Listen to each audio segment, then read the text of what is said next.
এরপরে হচ্ছে দেখ, তারপর হচ্ছে মেনশন ইন্টারভেনাস লাগবে না, এটা ইন্টারঅপারেটিভ।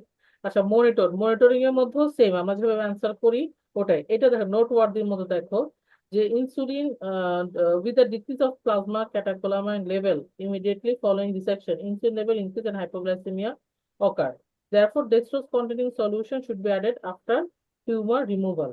আচ্ছা, তাহলে glucocorticoid therapy should be administer যদি বায়োলেটারাল অ্যাড্রেনাক্টমি করা হয় বা হাইপারঅ্যাড্রেনালিজম পসিবিলিটি আমরা আগে থেকেই করি। আচ্ছা, এরপর হচ্ছে hmm. What are the some management concern after the resection of phaeochromocytoma. নতুন নতুন কোয়েশ্চেন গুলো দিচ্ছে, এগুলো আগে কোনো কোয়েশ্চেন ছিল না। আচ্ছা, সিগনিফিকেন্স অফ, পিছনে হ্যাঁ, significance of post operative hypotension. Post operative হাইপোটেনশনের সিগনিফিকেন্স কি হবে? আচ্ছা, সিগনিফিকেন্স কি এবং কিভাবে ট্রিটেড করে এটা আমরা আগে কিন্তু একবার পড়ে আসছি, ওখানে কিন্তু ছিল অলরেডি। আচ্ছা, তারপর হচ্ছে এখানে advantage of the laparoscopic technique.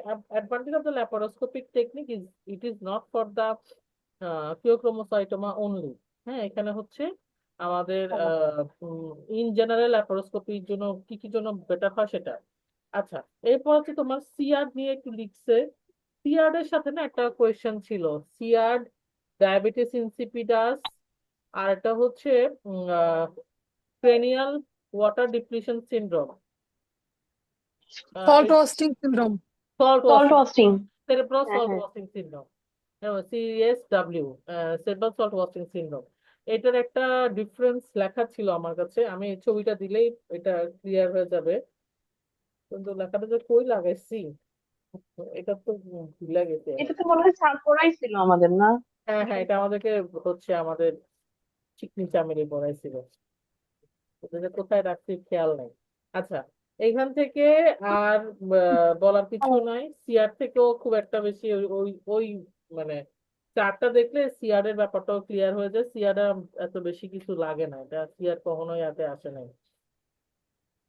আচ্ছা, আর হচ্ছে তোর এখান থেকে বাকি রইলো কি টার্প, তাই তো, আর তো কিছু নাই। টার্পেরটা একবার দেখে যাবো নাকি রেখে দিব আজকে? কোনটা আপু? Turf, turf. আপু যদি অল্প থাকে পড়ে ফেলা, আর যদি মনে হয় না সময় লাগবে তাইলে পরে আপনার, আমি তো আর জানি না কতটুকু লাগবে। টার্পের মধ্যে হচ্ছে,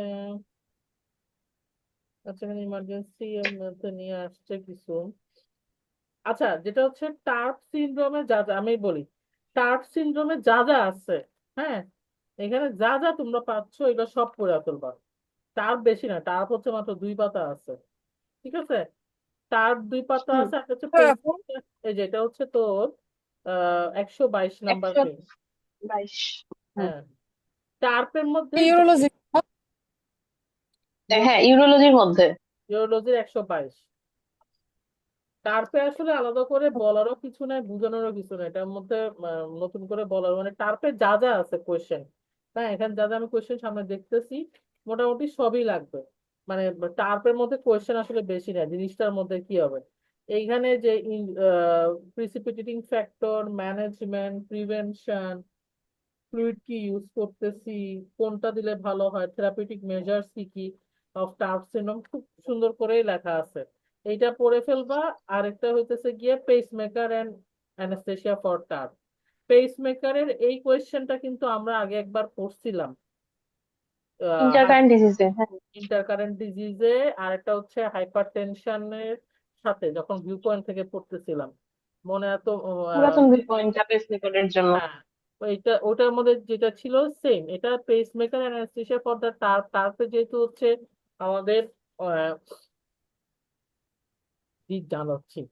আচ্ছা, টার্প আর পেস মেকারের মধ্যে যে ক্রস সেকশনটা হয় এটা আমরা আগে একবার পড়ছি, এখান থেকে একবার আছে।